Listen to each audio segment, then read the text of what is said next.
Daniel 11 അധ്യായം 1 മുതൽ 44 വരെയുള്ള വാക്യങ്ങൾ. ഞാനോ മേദ്യനായ ദാർയാവേശിന്റെ 1-ാം ആണ്ടിൽ അവനെ ഉറപ്പിപ്പാനും ബലപ്പെടുത്തുവാനും എഴുന്നേറ്റ് നിന്നു. ഇപ്പോഴോ ഞാൻ നിന്നോട് സത്യം അറിയിക്കാം. പാർശ്വദേശത്ത് ഇനി 3 രാജാക്കന്മാർ എഴുന്നേൽക്കും. 4-ാമത്തവൻ എല്ലാവരിലും അധികം ധനവാനായിരിക്കും. അവൻ ധനം കൊണ്ട് ശക്തിപ്പെട്ടു വരുമ്പോൾ എല്ലാവരെയും യവനരാജ്യത്തിന് നേരെ ഉദ്രോഹിപ്പിക്കും. പിന്നെ വിക്രമനായ ഒരു രാജാവ് എഴുന്നേൽക്കും. അവൻ വലിയ അധികാരത്തോടെ വാണ് ഇഷ്ടം പോലെ പ്രവർത്തിക്കും. അവൻ നിൽക്കുമ്പോൾ തന്നെ അവന്റെ രാജ്യം തകർന്ന് ആകാശത്തിലെ 4 കാറ്റിലേക്കും ഭേദിച്ച് പോകും.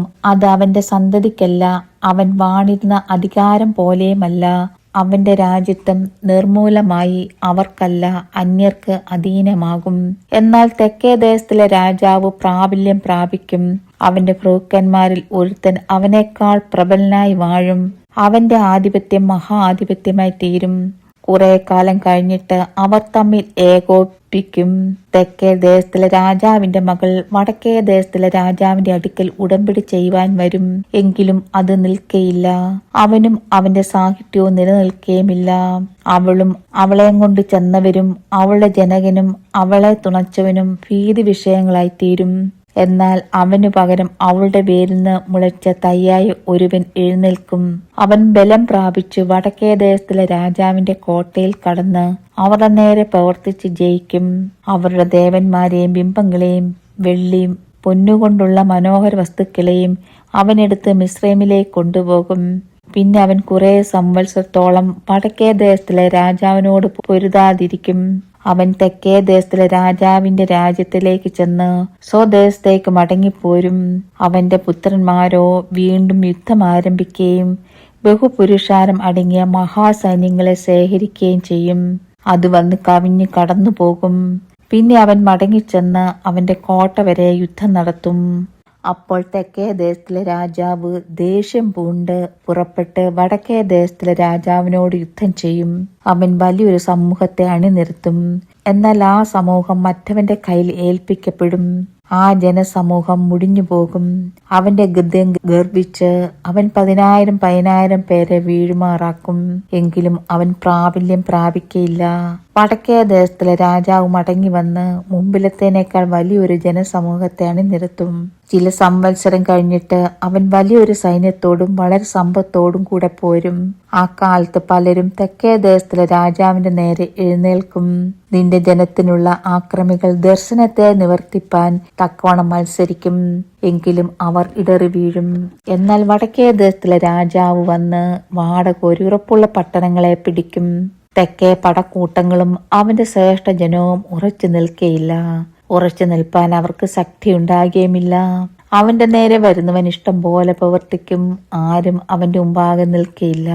അവൻ മനോഹര ദേശത്ത് നിൽക്കും. അവന്റെ കയ്യിൽ സംഹാരമുണ്ടായിരിക്കും. അവൻ തന്റെ സർവ്വരാജ്യത്തിന്റെയും ശക്തിയോട് കൂടെ വരുവാൻ താല്പര്യം വെക്കും. എന്നാൽ അവൻ അവനോടൊരു ഉടമ്പടി ചെയ്ത് അവന് നാശത്തിനായി തന്റെ മകളെ ഭാര്യയായി കൊടുക്കും.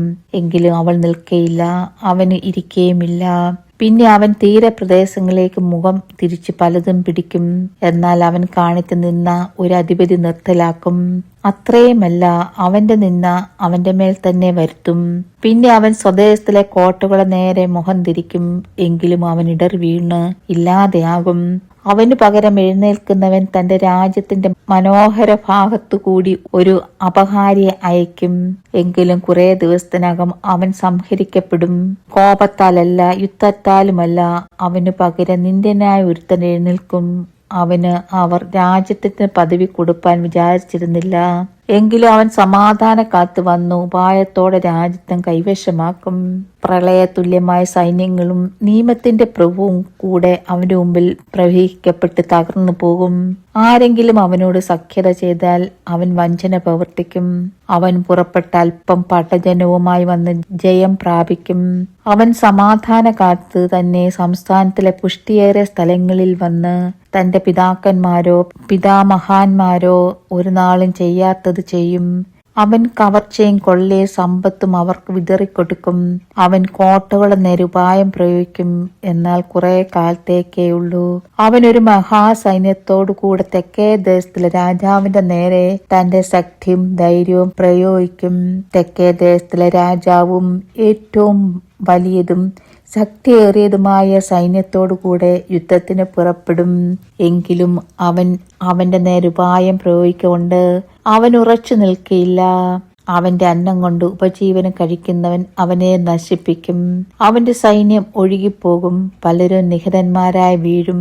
ഈ രാജാക്കന്മാർ ഇരുവരും ദുഷ്ടത പ്രവർത്തിപ്പാൻ ഭാവിച്ചുകൊണ്ട് ഒരേ മേശെങ്കിൽ വെച്ച് പോഷ്ക് സംസാരിക്കും. എങ്കിലും അത് സാധിക്കയില്ല. നിയമിക്കപ്പെട്ട സമയത്ത് മാത്രമേ അവസാനം വരികയുള്ളൂ. പിന്നെ അവൻ വളരെ സമ്പത്തോടുകൂടെ സ്വദേശത്തേക്ക് മടങ്ങിപ്പോകും. അവൻ വിശുദ്ധ നിയമത്തിന് വിരോധമായി മനോഗതം വെച്ച് അതനുഷ്ഠിച്ച് സ്വദേശത്തേക്ക് മടങ്ങിപ്പോകും. നിയമിക്കപ്പെട്ട കാലത്ത് അവൻ വീണ്ടും തെക്കോട്ട് വരും. എങ്കിലും ഈ പ്രാവശ്യം മുമ്പിലത്തെ പോലെ സാധ്യമാകിയില്ല. കിതീം കപ്പലുകൾ അവന് നേരെ വരും. അതുകൊണ്ട് അവൻ വ്യസനിച്ച് മടങ്ങിച്ചെന്ന് വിശുദ്ധ നിയമത്തിന് നേരെ ക്രുന്തിച്ച് പ്രവർത്തിക്കും. അവൻ മടങ്ങിച്ചെന്ന് വിശുദ്ധ നിയമത്തെ ഉപേക്ഷിക്കുന്നവരെ ആദരിച്ചുകൊള്ളും. അവൻ അയച്ച സൈന്യങ്ങൾ അണിനിരന്ന് വിശുദ്ധ മന്ദിരമായ കോട്ടയെ അശുദ്ധമാക്കി നിരന്തര ഹോമം നിർത്തൽ ചെയ്ത് ശൂന്യമാകുന്ന മ്ലേച്ഛ ബിംബത്തെ പ്രതിഷ്ഠിക്കും. നിയമത്തിന് വിരോധമായി ദുഷ്ടത പ്രവർത്തിക്കുന്നവരെ അവൻ ഉപായം കൊണ്ട് വഷളാക്കും. എങ്കിലും തങ്ങളുടെ ദൈവത്തെ അറിയുന്ന ജനം ഉറച്ചു നിന്ന് വീര്യം പ്രവർത്തിക്കും. ജനത്തിൽ ബുദ്ധിമാന്മാരായവർ പലർക്കും ബോധം വരുത്തും. എങ്കിലും കുറെ കാലത്തേക്ക് അവർ വാൾ കൊണ്ടും തീ കൊണ്ടും പ്രവാസം കൊണ്ടും കവർച്ച കൊണ്ടും വീണുകൊണ്ടിരിക്കും. വീഴുമ്പോൾ അവർ അല്പസഹായത്താൽ രക്ഷ പ്രാപിക്കും. പലരും കപടഭാവത്തോടെ അവരോട് ചേർന്നുകൊള്ളും. എന്നാൽ അന്ത്യകാലം വരെ അവരിൽ പരിശോധനയും ശുദ്ധീകരണവും നിർമ്മലീകരണവും സാധിക്കേണ്ടതിന് ബുദ്ധിമാന്മാരിൽ ചിലർ വീഴും. നിശ്ചയിക്കപ്പെട്ട കാലത്ത് മാത്രം അന്തം വരും. രാജാവോ ഇഷ്ടം പോലെ പ്രവർത്തിക്കും. അവൻ തന്നെത്താൻ ഉയർത്തി ഏത് ദേവനും മേലായി മഹത്വീകരിക്കുകയും ദൈവത്തിന്റെ നേരെ അപൂർവ കാര്യങ്ങളെ സംസാരിക്കുകയും കോപം നിവൃത്തിയാകുവോളം അവന് സാധിക്കുകയും ചെയ്യും. നിർണയിക്കപ്പെട്ടിരിക്കുന്നത് സംഭവിക്കുമല്ലോ. അവൻ എല്ലാത്തിനും മേലായി തന്നെ താൻ മഹത്വീകരിക്കാൽ തന്റെ പിതാക്കന്മാരുടെ ദേവന്മാരെയും സ്ത്രീകളുടെ ഇഷ്ടദേവനെയും യാതൊരു ദേവനെയും കൂട്ടാക്കിയില്ല. അതിനു പകരം അവൻ കോട്ടകളുടെ ദേവനെ ബഹുമാനിക്കും. അവന്റെ പിതാക്കന്മാർ അറിയാത്ത ദേവനെ അവൻ പൊന്നുകൊണ്ടും വെള്ളികൊണ്ട് രത്നങ്ങൾ കൊണ്ടും മനോഹര വസ്തുക്കൾ കൊണ്ട് ബഹുമാനിക്കും. അവൻ ഒരു അന്യദേവന്റെ ജനത്തെ കോട്ടകളുടെ കൊത്തളങ്ങിന്മേൽ ആക്കി വെക്കും. അവനെ സ്വീകരിക്കുന്നവന് അവൻ മഹത്വം വർദ്ധിപ്പിക്കും. അവൻ അവരെ പലർക്കും അധിപതികളാക്കി ദേശത്തെ പ്രതിഫലമായി വിഭാഗിച്ചു കൊടുക്കും. പിന്നെ അന്ത്യകാലത്ത് തെക്കേ ദേശത്തിൽ രാജാവ് അവനോട് എതിർത്ത് മുട്ടും. വടക്കേ ദേശത്തിലെ രാജാവ് രഥങ്ങളോടും കുതിരച്ചേവരോടും വളരെ കപ്പലുകളോടും കൂടെ ചുഴലിക്കാറ്റ് പോലെ അവന്റെ നേരെ വരും. അവൻ ദേശങ്ങളിലേക്ക് വന്ന് കവിഞ്ഞു കടന്നു പോകും. അവൻ മനോഹര ദേശത്തിലേക്ക് കടക്കും. 10,000 പേർ ഇടറി വീഴും. എങ്കിലും ഏദോമും മോവാബും അമ്മോന്യ ശ്രേഷ്ഠന്മാരും അവന്റെ കയ്യിൽ നിന്ന് വഴുതിപ്പോകും. അവൻ ദേശങ്ങളുടെ നേരെ കൈനീട്ടും. മിസ്രൈം ദേശവും ഒഴിഞ്ഞു പോകിയില്ല. അവൻ പൊന്നും വെള്ളിയുമായ നിക്ഷേപങ്ങളെയും മിസ്രൈമിലെ മനോഹര വസ്തുക്കളെയും കൈവശമാക്കും. ലൂബിയരും കൂശരും അവന്റെ അനുചാരികൾ ആയിരിക്കും. എന്നാൽ കിഴക്ക് നിന്നും വടക്ക് നിന്നും ഉള്ള വർത്തമാനങ്ങളാൽ അവൻ പരവശനാകും. അങ്ങനെ അവൻ പലരെയും നശിപ്പിച്ചു നിർമൂലനാശം വരുത്തേണ്ടതിന് മഹാക്രോധത്തോടെ പുറപ്പെടും. പിന്നെ അവൻ സമുദ്രത്തിനും മഹത്വമുള്ള വിശുദ്ധ പർവ്വതത്തിനും മധ്യേ മണിപ്പന്തലിടും. അവിടെ അവൻ അന്തരിക്കും. ആരും അവനെ രക്ഷിക്കുകയുമില്ല.